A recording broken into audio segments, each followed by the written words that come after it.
And good Sunday morning to you. Welcome to Invest Northwest. I'm Sean Owsley. Glad you're starting your day with us once again this morning. We are focusing on a regional company called Fatbeam. What does this company deliver? How? And what about this business model sets it up for the long term? Gregory Green, Greg, is here with us this morning. Has over 20 years of senior management experience in telecommunications sector. Greg, thanks for being here on the program. Thanks for having me. I'm going to give him your resume real quick. You've worked for Nextlink, Avista, 180 Communications, and now you are the co-founder of Fatbeam. Correct. Talk about that progression for you and why Fatbeam is positioned to succeed in the region and beyond. Originally, I got involved in the telecommunications space when we went through deregulation in the '96 Telecom Act, and we formed Nextlink at the time and other companies after, which competed essentially with the phone companies. And Fatbeam is a provider of fiber optic services, broadband. So we essentially build infrastructure that we deliver to large ISPs, phone companies, carriers, hospitals, and education space, and then they turn that into a capacity type of broadband that they use for either for their business or they use to deliver to their customers. And you're a Washington-based company? Correct. We're a Washington corporation. We're headquartered in Post Falls, Idaho. Okay, and obviously you're serving the entire inland Northwest region. And let's talk about your product specifically. If you can, walk us through what it is you provide, how you provide it. Absolutely. We build fiber optic networks. We have networks in Yakima, Centralia, Medical Lake, Post Falls, Coeur d'Alene, Liberty Lake, and we build high capacity fiber optic networks, and we take those networks and we lease them to large carriers like XO Communications, even CenturyLink and other competitors, and also to ISPs. Then we'll take those products and we'll just deliver an amount of bandwidth for their customers so that they can turn those into solutions for high definition video. They can turn that into a product or a retail product like broadband internet or voice telecommunication services. How is this? You and I did a story a long time ago here. It has been a while when we saw each other. We were like, hey, I remember you. And talk about the difference, though, from that point in time when we did that story, which I believe was probably early 2000s to now, a decade later. It seems like it has just continued exponentially changed the industry that you're working in. Yeah, absolutely. Back in the day that you and I talked, 5-10 years ago, we were building out Spokane, New York, Seattle, bigger markets in the Nextlink days. What we're doing now is we're building out what I would call the tertiary markets, the markets that's essentially been sort of void of fiber. Yakima, Centralia, Coeur d'Alene, North Idaho, Post Falls as an example. So we're going down into the third and fourth tier markets that sort of got missed by the economic impact of, sort of the telecom meltdown back in the late 90s or early 2000. So now we're going back and revisiting those markets. And what's unique about Fatbeam is we deliver a product. Initially, we deliver that product to a school district. So in the case of Yakima, we built 24 miles of fiber to 20 plus schools, and they took that fiber and they delivered that and they built 1,400 cameras. High definition cameras. So they needed a large amount of capacity. And in our particular case, what's unique is that we have an anchor tenant in that school district. So once we build a school district, we build it out for that community so that others can enjoy it as well and have the benefit of economic development. There was a news release released by your company last week, dated October 26th, where you announced fiber contracts with Coeur d'Alene and Post Falls school districts. Talk about that and why that's a win for your company. Well, it's really exciting. We have a sister company called Adnetics, and Adnetics is owned by my partner. And essentially, you can imagine within four walls of a building, Adnetics provides all the technology solutions. My partner and I got together about 2 years ago, and he said, if I could ever get fiber between schools. So Coeur d'Alene is a great example. They did not have fiber capacity in the bandwidth that they were looking for, dark fiber, and we built dark fiber to these schools in Coeur d'Alene. And then they took that fiber, they lit it, and then essentially what they did is they turned it into a vehicle so they could do distance learning and other sorts of forms of education. And with that anchor tenant then, we then connected Post Falls to that network, and then ultimately we connected those two locations to Liberty Lake, which has a large data center tier point. All right, talk about lit fiber versus dark fiber. You just mentioned it. Sure. If you can, explain the difference. Sure. Lit fiber is a finished product. Essentially, we're providing a specific amount of capacity to you. Dark fiber is a product that's very attractive for healthcare or education or even large carriers because they can determine the amount of bandwidth that they get. So they're leasing an amount of capacity from us.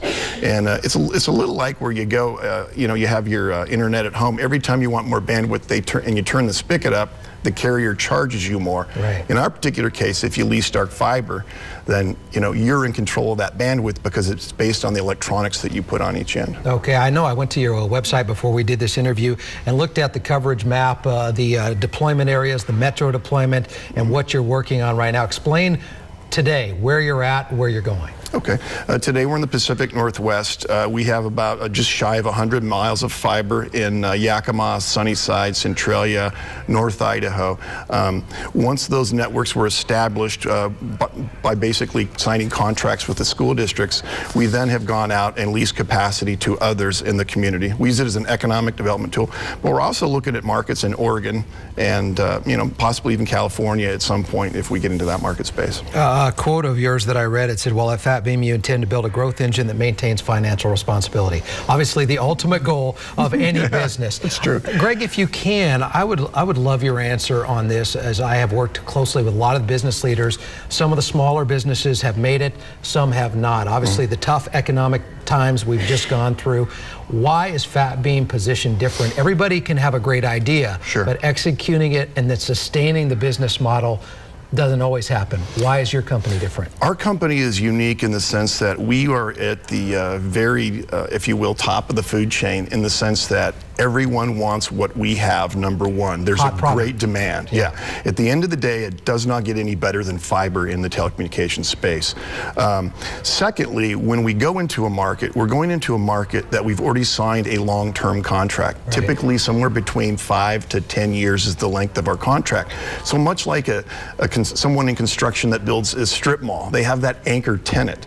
So once we have that anchor tenant in a given market, that essentially funds our business model for that market, and then any additional revenue that we create is, goes to the bottom line. Gives you stability then, absolutely, long term. Absolutely. If you can, talk about the product specifically, and we talked about how things have changed so swiftly over the last decade. How do you stay ahead of that curve and make sure you have the most cutting edge product delivered to your customers every day? That's a tough one. You're always trying. We'd like to stay in front of the forefront, but we don't really like to be first. Let somebody else test it out. Exactly. Okay. Right. All right. So we have great partners in Cisco. We have great partners at NetX, and we have other carriers. And the nice thing about, I mentioned carriers like the AT&Ts or the cell companies that lease capacity on our networks to their cell towers. These folks are also sort of trying to be out there and trend and try to figure out what type of capacity and technology is the latest.